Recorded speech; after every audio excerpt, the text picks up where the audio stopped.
Confier le leadership aux communautés, c'est le thème retenu au niveau international et adopté par le gouvernement ivoirien pour la commémoration de la 36e journée mondiale de lutte contre le sida. Ce thème met en première ligne les communautés comme premiers acteurs dans cette lutte. Ces dernières années, le taux de prévalence de la pandémie est en baisse considérable. 4,7% en 2010, les chiffres font état de 1,82% en 2022, selon le ministère de la Santé.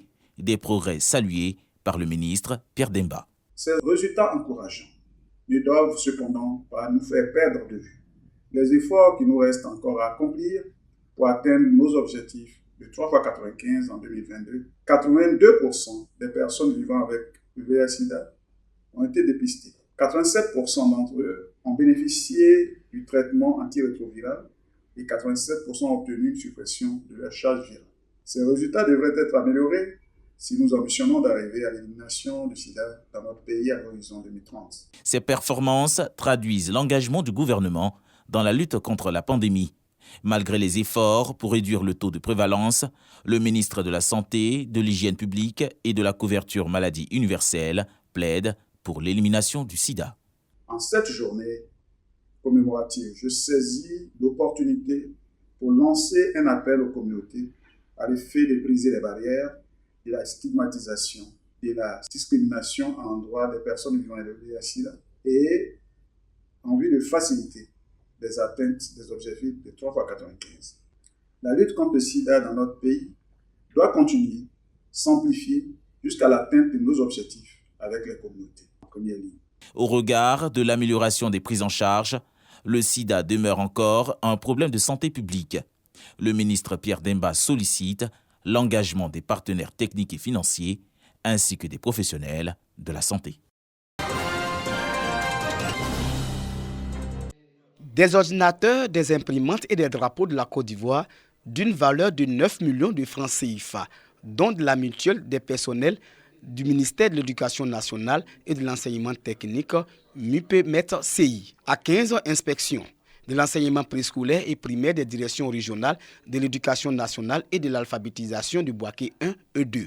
Cette dotation participe aux actions gouvernementales pour une école de qualité. La MUPE-MET-CI fait beaucoup pour les enseignants. Moi, j'en ai bénéficié plusieurs fois et donc j'incite beaucoup de collègues à adhérer et à participer massivement aussi quand il y a les rencontres. Je voudrais remercier le président pour ce acte louable qu'il vient de poser. Ce partenariat que nous venons de nouer doit se poursuivre pour le bien de nos différentes circonscriptions.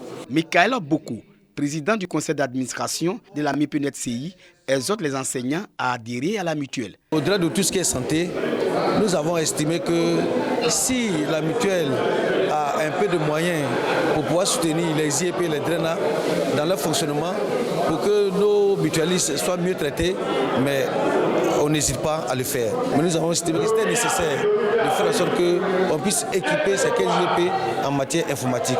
Créée en 2014, la mutuelle des personnels du ministère de l'Éducation nationale et de l'enseignement technique œuvre à la prise en charge sanitaire et au mieux-être de ces mutualistes.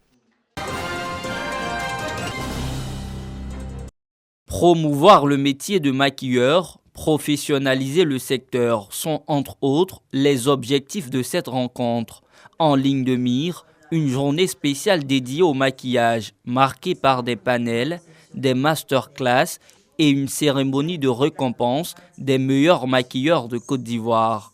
Cela à l'initiative de l'Association des maquilleurs de Côte d'Ivoire. Pour le thème, c'est le métier de maquilleur face au défi de l'émergence et de la professionnalisation d'un métier d'avenir. C'est vraiment de mettre en lumière les maquilleurs de Côte d'Ivoire, de dire vraiment qu'ils ont du talent et qu'ils ont quand même un niveau professionnel très acceptable pour être mis en avant. On a remarqué que nos maquilleurs avaient tendance à beaucoup être négligés sur nos tropiques. Nous, on a décidé de se mettre en association pour pouvoir revendiquer le fait que nous sommes des personnes instruites pour la plupart, mais également c'est un métier d'avenir. Une trentaine de maquilleurs feront montre de leur savoir-faire dans les domaines du maquillage de cinéma, du maquillage artistique, de mode au cours d'une soirée ce 3 décembre 2023.